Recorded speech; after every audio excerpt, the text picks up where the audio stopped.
going up. Hey, how's it going? Me again. Welcome back. Just gonna tidy up the shop real quick. Stay there. Don't go anywhere. Okay, I'm back. What we're doing is making a backer for a sign.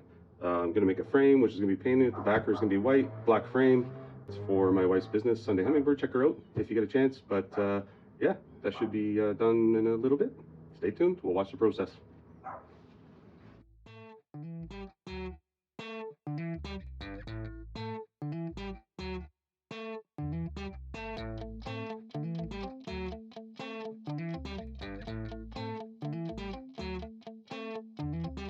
All right, so what we're gonna do is stack the blades together with a combination of the middle section here. Just gotta put these on the saw and we'll get rocking with the frame. Essential, unplug your power when you're getting your hands in the blade.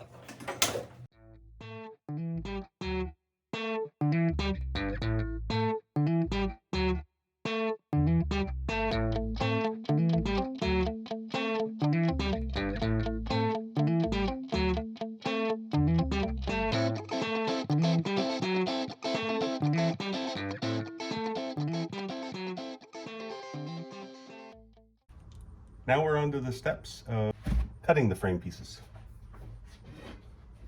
So I've used Poplar here. Now that we have that piece cut, we're gonna cut this piece here, cut a 45. So now that we have that 45 here, we're gonna butt it up. Now we know where the other 45's gotta go on this side and this side, and then we can just duplicate the short piece here on this side once we have the right measurement. And then we can also duplicate the longer side. So I'm gonna cut the 45 on this side, and then I use the point here to mark approximately where that point's gonna be. And then I just oversize it a bit because I do want a bit of a gap all the way around the frame, which makes it for an easier install. You don't want it to fit tight and snug. So I leave about a 1/16 or so. So I just use my square, mark that up there, and I know that my 45 has to go on that angle there. All right, so now that I have that, both sides are cut on 45, let's just test and fit, make sure it's good. If I'm happy with that, and I do have a little bit of a gap on the other side, underneath side, where the frame will fit into nicely. And so now we just have to do the far side here, mark that angle. So what I do in that case is I take my end,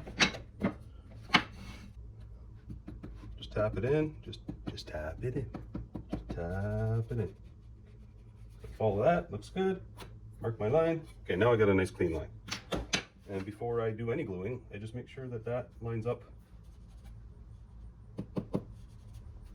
and it's perfect on both sides. See, I'm not lying.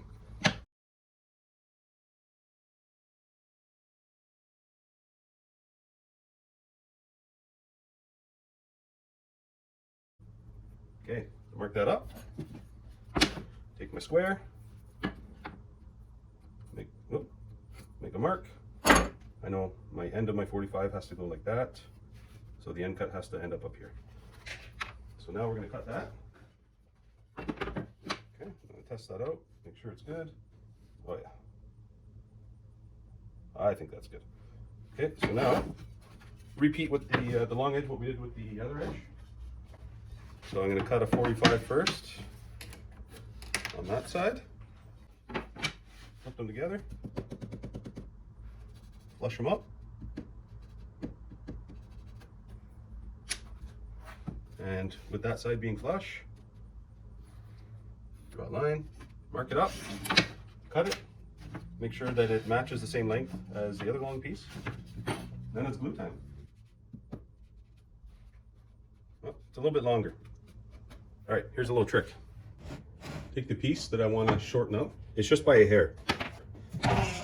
Put the saw blade down, push the workpiece up against the saw blade that I want to trim up just by a tiny bit. When you raise it up, the blade flexes when you push up against it. So now when you come back down, the blade will actually shave off a bit.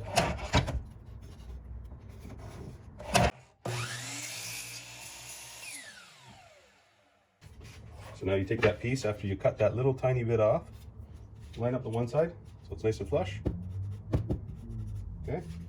Once you do that, check the other side. And the other side is nice and flush as well. So now that's ready for glue up.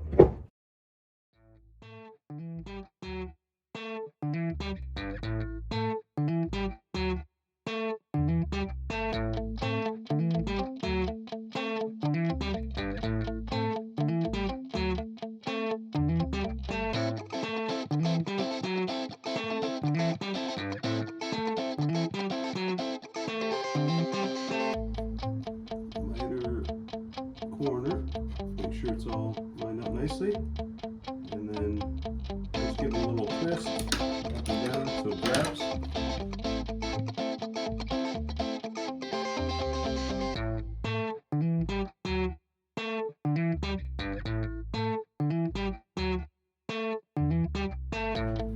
Now we're just going to wait for that glue to dry.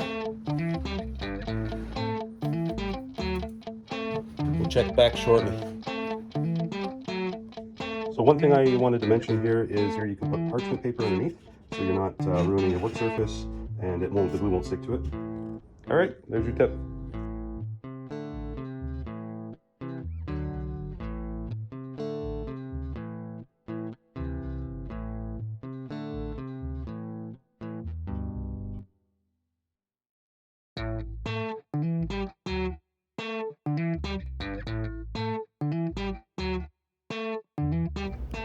As always, thanks for watching. Stay tuned for the funnies. This was actually harder than I expected for a little stick. Oh, Kermie! Hiya! Don't mess with me, I'll snap ya. Huh. I think you got something in your tooth there. Yeah, right there. Mm-hmm. Yeah, you got it.